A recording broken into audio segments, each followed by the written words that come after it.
Assalamualaikum warahmatullahi wabarakatuh. Teman-teman, kembali lagi di channel YouTube saya, Khairun Imam. Gimana nih kabar kalian? Semoga kita semua selalu diberi kesehatan, kemudahan, dan juga limpahan rezeki dari Yang Maha Kuasa, teman-teman ya. Nah, di video kali ini kita akan melihat bagaimana mantan pasukan khusus Indonesia memberikan nasihat dan juga saran kepada Sunarko, yang juga merupakan mantan Danjen Kopassus. Dan mungkin teman-teman sudah lihat video serta statement Sunarko belakangan ini yang sangat merendahkan Mas Wapres Gibran, sehingga ya ada respon dan reaksi dari Bung Silvester Matutina.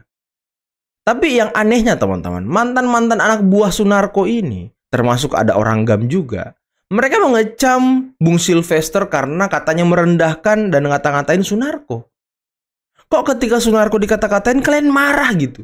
Tapi ketika Sunarko ngata-ngatain Wapres, merendahkan Wapres, kalian diam saja. Ada apa ini? Mas Wapres ini wakil presiden kita semua loh. Sedangkan Sunarko, ya siapa Sunarko sekarang? Hanya oknum purnawirawan yang ingin memakzulkan Gibran, yang merendahkan Gibran. Tapi untungnya masih ada mantan pasukan khusus yang mungkin masih positif, sehingga berani memberikan masukan dan juga nasihat kepada Sunarko. Nanti kita akan dengarkan bersama bagaimana sih nasihat mantan pasukan khusus ini, dan berani banget dia loh. Ini salut saya nih, jiwa NKRI beliau sangat luar biasa teman-teman. Tidak seperti oknum-oknum yang lain ini, ngaku NKRI tapi ngata-ngatain Wapres, ingin memakzulkan Wapres tanpa alasan yang jelas gitu ya kan. Nah, selain itu, ada video di mana Mr. Q, waduh, ini sudah lama kita tidak mendengarkan suara-suara indah dari Mr. Q. Apalagi ketawa polarisasi beliau, ya kan? Nah, beliau ternyata ikut mengomentari kasus ijazah palsu Pak Jokowi. Dan, wah ini menarik statement Mr. Q. Nanti akan kita dengarkan juga, teman-teman. Dan di akhir video, kita akan melihat bagaimana ternak-ternak onta yang sedang melakukan mungkin semacam konferensi pers atau open statement gitu. Tapi kok kayak lemes mereka nih. Kayak lemes orang belum makan kalau ngomong ya kan. Apakah nasi bungkusnya belum cair? Apakah nasi bungkusnya belum datang teman-teman? Nah nanti akan kita lihat videonya ya. Tapi sebelum itu jangan lupa like, subscribe, dan share videonya. Dan tanpa perlu berlama-lama lagi, mari kita mulai videonya berikut ini. Mungkin teman-teman sudah mendengar sekarang terjadi kisru di media sosial. Ini mohon maaf, saya latar belakangnya saya mantan prajurit pasukan khusus. Mantan prajurit ya. Kami juga sangat prihatin yang terjadi sekarang itu kepada senior kami, yaitu Bapak Maijen Sunarko, yang berkomentar di media sosial. Menurut kami ini hal yang sangat menyedihkan buat kami, dan kami sangat prihatin sebagai juniornya.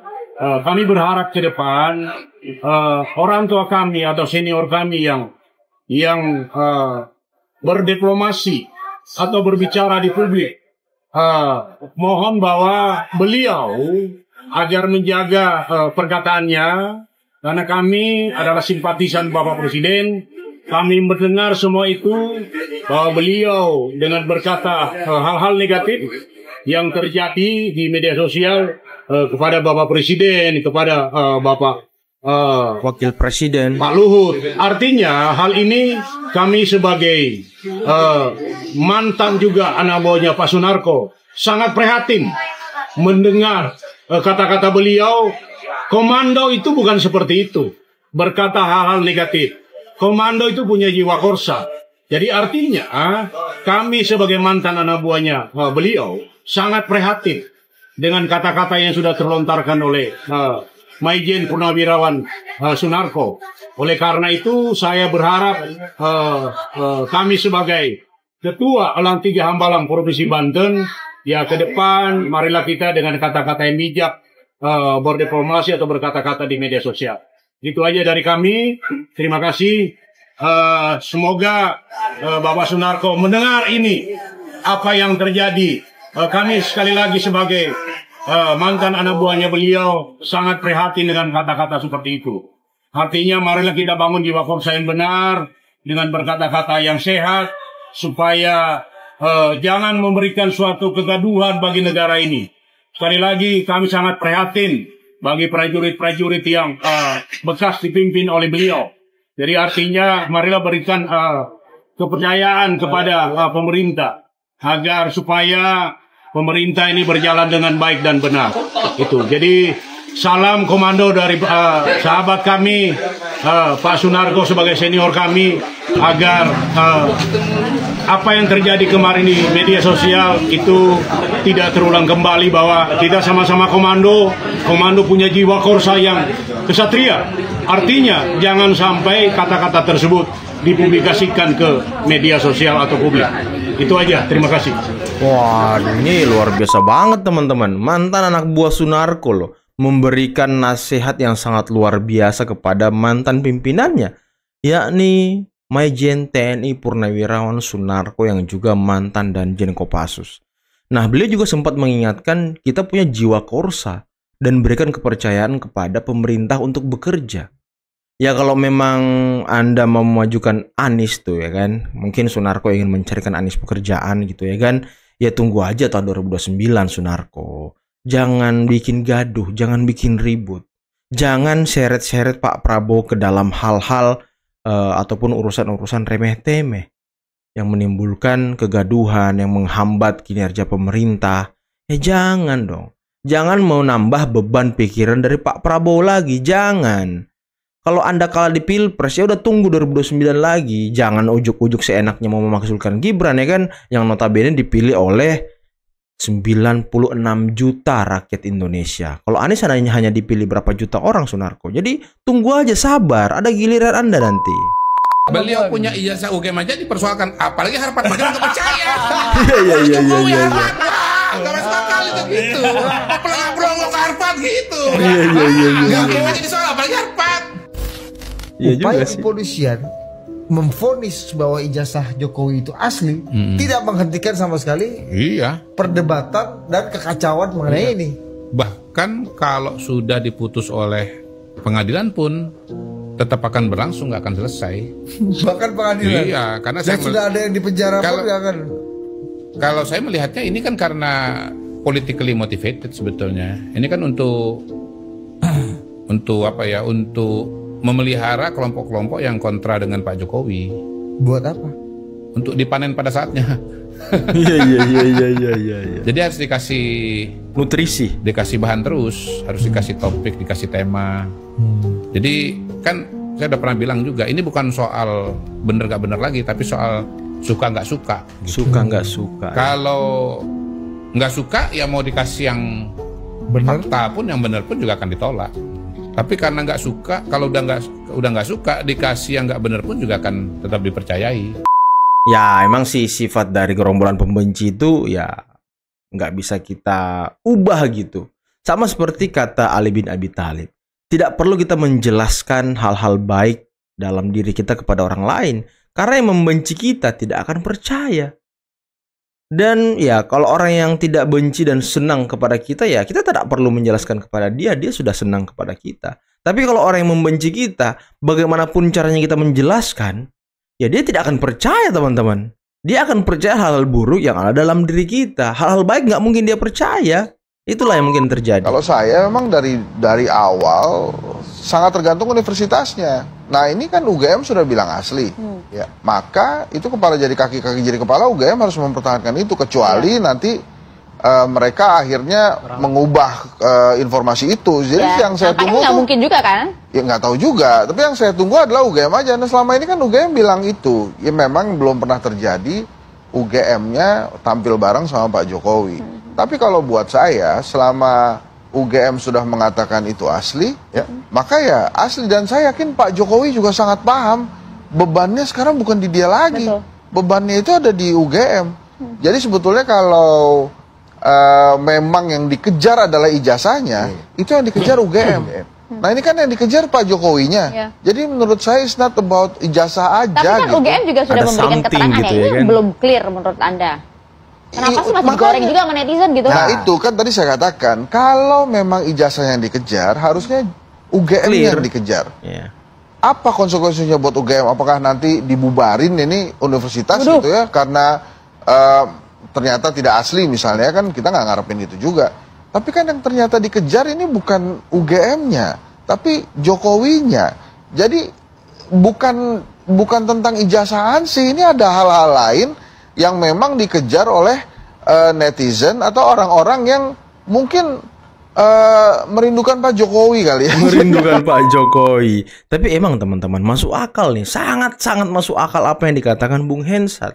Kenapa mereka tidak mengejar UGM-nya? Karena kan selama ini Pak Jokowi mulai dari wali kota, gubernur, presiden, ketika dia mendaftar sebagai calon di KPU, dia kan harus fotokopi ijazahnya kemudian melegalisir, ya kan? Dan selama ini, selama beliau maju sebagai wali kota sampai presiden, ya UGM selalu melegalisir ijazah beliau. Berarti UGM ya mengatakan ijazah Pak Jokowi itu sah. Dan Pak Jokowi adalah mahasiswa UGM sampai lulus, sampai mendapatkan ijazah. Nah kalau si Roy Suryo CS ini mau mengejar ijazah Pak Jokowi, ya laporkan UGM-nya karena menyebarkan berita bohong. Iya kan? Simpel saja teman-teman. Tapi selama ini kenapa bukan UGM-nya yang dikejar? Ya kalau kata Pak Jokowi sih ada apa ya? Ada semacam skenario besar nih sebenarnya. Ada semacam grand design gitu. Apakah mereka ingin meruntuhkan elektabilitas dan popularitas Pak Jokowi? Dan apakah mereka ingin melengsarkan Mas Gibran? Kemudian melanggengkan calon mereka nanti? Ya ini kan yang sudah masuk menjadi analisis-analisis para pengamat politik. Dan ya seluruh analisis itu masuk akal teman-teman. Ini bukan hanya soal ijazah, tapi ya kepentingan 2029 mungkin ya kan. Gini, saya perlu jelaskan agak panjang sedikit supaya konteksnya dapat nih. Pendukung Prabowo Gibran itu 96 juta. Diskon 10% masih mungkin 86 juta, 87 juta. Diskon 20% masih 78, 79 juta, 80 juta. Udah diskon itu. Jadi kalau ada orang dari antara 85 juta kemudian 10 juta aja membela pemerintah, mau dituduh buzzer. Betul, betul. Sekarang itu kan banyak cancel culture. Atau labeling yang kemudian menyudutkan orang. Membuat orang akhirnya nggak mau lagi disudutkan aja orang yang bela pemerintah. Padahal pendukung pemerintah ini banyak. Ada puluhan juta ketika bela pemerintah dia dianggap buzzer, penjilat pemerintah, mitra rezim. Di cancel pokoknya orang ini. Cancel culture, di cancel supaya dia nggak bisa eksis lah. Gitu. Padahal pendukung pemerintah ini banyak. Kalau kita sekarang mengencourage orang-orang yang mendukung pemerintah untuk juga berani menyuarakan pendapat dia. Atau kemudian menyuarakan kembali, merepost itu namanya, menyuarakan kembali apa yang disampaikan, keterangan disampaikan oleh pemerintah, termasuk oleh PCO. Apakah mereka buzzer? Enggak buzzer. Tapi apakah kita bekerja sama dengan teman-teman yang kemudian punya pengaruh besar? Iya, kita menjalin komunikasi dengan mereka. Tapi secara profesional untuk kalau yang saya nggak tahu di kementerian lain, tapi kalau di PCO tidak ada budget buzzer. Influencer? Tidak ada budget influencer. Karena yang mau mendukung pemerintah ini untuk maju banyak sekali. Banyak. Selama ini mereka jadi silent supporter. Karena nggak punya bahan. Kan kita mau berdebat di warung aja harus punya bahan kan. Kalau kita sediakan bahan ya mereka ambil itu bahan. Dan mereka pakai untuk berdiskusi, meyakinkan temannya yang tidak yakin. Betul. Dan dia bukan buzzer. Dia mungkin pendukung pemerintah. Makanya saya menentang keras tuh pelabelan buzzer, influencer, mitra rezim. Pendukung pemerintah ini banyak kok. Tadi ya kita kan hidup di iklim demokrasi, jadi pasti ada yang setuju, ada yang tidak setuju. Setiap kebijakan pasti ada pro, ada kontra. Pasti. Ya? Dan nature itu nggak harus kita sesali. Maksudnya kita sudah memilih jalan itu, jadi nature-nya harus kita terima. Betul. Sejati. Waduh. Gerombolan apa lagi nih? Teman-teman? Yang selalu berjuang karena Allah Subhanahu wa taala. Takbir. Allahu Akbar. Takbir. Allahu Akbar. Takbir. Allahu Akbar. Yang semangat kita dong, bicara negara Indonesia 2019. Apa ini? Sampai terjadi korban saudara kita putra Bapak Didin di Bawaslu. Sejatinya kemenangan presiden ada di tangan Prabowo yang dulu kita dukung. Iya betul. Sekali lagi, sejatinya kemenangan presiden RI nomor 1 itu ada di tangan Pak Prabowo yang kita dukung saat itu dan ulama dukung. Kita dukung. Luar biasa. Tapi kemudian kenapa? Karena ini sudah disetting. Iya. Sama mata satu Dajjal. Iya. Waduh. Satu ke situ, keduanya lihat Kalau tidak disetting, tidak mungkin anak PA 36 tahun jadi wakil presiden. Iya, betul, Pak. Waduh. Itu yang saya cermati. Ibu-ibu berjuang dengan lillahi ta'ala, itu yang saya harapkan. Iya, betul. Tapi kita laki-laki. Iya betul. Kalau kamu punya jiwa laki-laki, jangan kamu berjuang, ada yang nanggapi, ada yang bela hukum. Berjuang lillahi ta'ala, wakaf diri demi negeri, lawan cawe-cawe Jokowi. Itu laki-laki. Bagi saya siap. Di Banten saya teriak, saya tantangin Jawara Banten. Wallahi, ayo kita kumpul Jakarta, bakar yang ngalangin kita. Karena tidak mungkin kita seperti ini terus laki-laki. Waduh. Bagi ibu silahkan dengan wacana aja sendiri dan kita ikut di belakang. Tapi bagi laki-laki sekali lagi, jangan saja ada yang bela hukum. Aki-aki kerja Pak. Udah pensiun Ali dari Timur. Udah pensiun ya. Kita colek aja itu siapa? Yang sekarang jadi direktur itu komisaris. Yang ngehina jenderal. Sylvester. Kita colek aja kata Ustaz Ali bibirnya tuh. Seperti itu. Itu yang saya suka. Enggak perlu rame-rame. Ayo kalau kompak. 1, 2, 3 orang jadi jalan. Culik ketemu mereka di mana? Waduh, menculik itu laki-laki. Jangan dikala ada kerusuhan kita minggat. Aduh. Itu bukan jiwa laki-laki. Sekali lagi, jangan ada yang mengharap membela, kita pejuang lillahi ta'ala, karena Allah subhanahu wa ta'ala. Allahu Akbar. Kalau itu yang kita perjuangkan, insya Allah kita akan menjadi doa bagi orang-orang yang soleh. Kita akan doakan mereka yang tak sanggup berjuang karena 1 energi, 2 ekonomi, dan 3 waktu. Saya hari ini mohon maaf tidak bisa ke Matraman karena saudara saya dekat rumah meninggal. Saya kabarkan hanya Bunda Benuk. Itu saya kabarkan. Dari saya berangkat dari rumah jam 11. Bukan ingin mendapat simpati, enggak. Terus apa tuh? Tapi tetap akan mengikuti perjuangan ini yang dipimpin oleh komandan kita, Kombes Menuk Wulandari. Insya Allah, manakala saya sehat dan ada waktu tidak sakit dan juga ada ongkos, saya akan berjuang terus membersamai emak-emak. Ada ongkos. Sekali lagi untuk laki-laki, girohkan, hadirkan semangatmu. Jangan sampai ada yang kita harus ada yang membela, jangan. Udah wakaf diri demi lawan cawe-cawe Jokowi. Karena dia adalah turunan PKI, anak PKI yang menyusup sampai jadi presiden, menjual diri ke gorong-gorong. Seperti itu. Itu satu-satunya ya. Ya satu-satunya karena anak yang PKI itu pun udah bawa tanah ya kan. Iya, si Gibran anak yang PA itu jadi ke depannya pasti sudah disiapkan Deddy Mulyadi yang akan jadi presiden CPA. Hati-hati kita bicarakan sama saudara kita, tetangga kita. Jangan sampai walaupun saya dimusuhi di rumah-rumah karena Deddy Mulyadi dianggap baik gitu kan, karena membela rakyat kecil seperti itu tadi, padahal itu bukan konten. Kedepannya kita akan dibikin musyrik sama Deddy Mulyadi. Dibikin musyrik ya kan. Waalaikumsalam. Wassalamualaikum warahmatullahi wabarakatuh. Aki-aki ngomongnya ngelantur mulu ya kan. Inilah mungkin orang kalau semakin tua otaknya itu makin kerdil teman-teman ya. Jadi omongannya ngelantur gitu. Tadi dia bilang harusnya di 2019 Pak Prabowo yang menang sampai ada yang meninggal dan segala macam.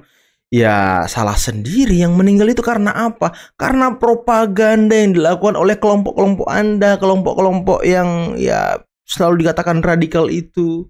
Nah itu yang membuat Anda itu hilang arah sampai berbuat hal-hal yang melawan hukum, berbuat hal-hal yang diduga makar, membuat kerusuhan, membuat kekacauan, memaksakan kehendak. Sampai-sampai Pak Prabowo memerintahkan Anda waktu itu untuk berhenti. Sampai-sampai waktu itu ketika Pak Prabowo juga melakukan rekonsiliasi dengan Pak Jokowi, Anda ini yang ngomong tadi itu, gerombolan-gerombolan Anda itu, yang mengatakan Pak Prabowo pengkhianat karena gabung bersama Jokowi. Ngaku Anda. Jadi nggak usah ngomong-ngomong soal 2019. Anda ini pengkhianat. Teriakin Pak Prabowo pengkhianat, tapi Anda semua yang pengkhianat. Pak Prabowo rekonsiliasi dengan Pak Jokowi itu untuk meredam pembelahan yang sangat tajam yang terjadi di tengah-tengah masyarakat. Ini demi bangsa dan negara. Dan Anda semua dengan lantang dan tegas mengatakan Pak Prabowo pengkhianat. Itu kan yang Anda katakan selama ini. dari tahun 2019. Sekarang Anda sok-sokan membela Pak Prabowo dengan menyinggung-nyinggung masa lalu Anda mendukung Pak Prabowo. Udahlah, Pak Prabowo udah membaca gerakan-gerakan kalian. Aduh, ini orang-orang ini ya nggak. Aduh, gimana teman-teman ya? Tambah lagi Pak Sunarko 2019 ditangkap karena mau menyelundupkan senjata api legal dari Aceh. Iya kan? Dan diduga beliau mau makar waktu itu. Beritanya bersebaran kok di mana-mana. Sampai-sampai yang menjamin beliau sehingga tidak dipenjara itu Pak Luhut. Dan sekarang si Sunarko memaki-maki Pak Luhut. Dibilang penjilat lah, dibilang apalah. Kalau bukan karena Pak Luhut waktu itu, Anda sudah masih dipenjara sampai detik ini. Jadi udahlah, aduh, ini orang-orang ini ya, orang-orang tua tadi ya, katanya mau menculik Bung Silvester lah, apalah. Ya Anda yang melakukan cara-cara PKI, menuduh orang PKI, tapi Anda yang menggunakan cara-cara PKI untuk memaksakan kehendak Anda, untuk menjatuhkan orang. Jadi jangan tuduh orang, jangan melabeli orang A, tapi Anda yang melakukannya. Jangan, itu memalukan diri Anda sendiri. Dengan pakaian Anda yang sangat luar biasa, dengan membawa nama-nama Tuhan. Ini apa ya, sebuah anomali teman-teman. Kenapa sih orang-orang ini, kelompok-kelompok ini selalu membawa-bawa agama dalam gerakan-gerakan mereka, mempengaruhi umat, berusaha mencuci otak umat. Nah, ini bahaya teman-teman, ngeri ini. Tadi mengajak orang untuk berjuang apa sih? Berjuang apa sih? Kayak orang mau jihad aja gitu ya kan? Kayak orang mau pergi perang aja gitu, perang Uhud. Kayak orang mau pergi perang aja loh. Indonesia ini sedang baik-baik saja, nggak ada yang luar biasa. Kasus ijazah Pak Jokowi juga remeh-temeh. Kelompok kalian yang membuat ini besar, menjadi runyam karena tidak percaya UGM, tidak percaya KPU, tidak percaya lembaga negara, tidak percaya kepolisian. Itu yang bikin runyam. Kalian selalu mendalilkan, tinggal ditunjukkan saya terus tunjukkan case close. Nggak ada case close. Kenapa Anda itu berusaha untuk melihat ijazah asli Pak Jokowi biar Anda bisa meneliti lebih lanjut? Udahlah, udah ketahuan gerak-gerik kalian. Aduh, orang-orang ini ya ngeri-ngeri sekali teman-teman. Mau buat kerusuhan lah, inilah, itulah. Membawa umat lah. Ini ngeri orang-orang seperti ini nih. Tapi tadi ngomongnya nih kayak orang belum makan gitu ya kan. Dan tadi terkait dengan buzzer yang dijelaskan oleh kepala PCO. Bung Hasan Nasbi itu sangat luar biasa. Saya sendiri teman-teman sering dikatain buzzer lah, ternak Mulyono lah, penjilat Mulyono lah, ternak Gibran lah, pelangak plongok lah, dibayar 500 perak lah. Itu banyak sekali yang ngata-ngatain saya seperti itu. Dan di video ini saya tegaskan beberapa kali, sudah beberapa kali saya tegaskan, saya itu dibayar 24M dan 16M. 24 dan 16M. Nggak ada persennya ya, cuma M aja teman-teman. Nggak ada persennya, cuma M aja. Jadi saya tuh di media YouTube ini, saya mendukung Pak Prabowo, saya mendukung Mas Gibran, saya mendukung Pak Jokowi. Itu tanpa dibayar oleh siapapun. Saya hanya dibayar oleh ya YouTube. Saya cari uang sendiri teman-teman. Saya nggak dibayar oleh pemerintah. Sama yang dijelaskan oleh Bung Hasan Nasbi tadi, banyak orang yang mendukung pemerintah sekarang mendukung dan menyebarkan hal positif terkait dengan pemerintah ya karena memang dia suka senang dan memang silent majority apa ya istilah yang kemarin ya.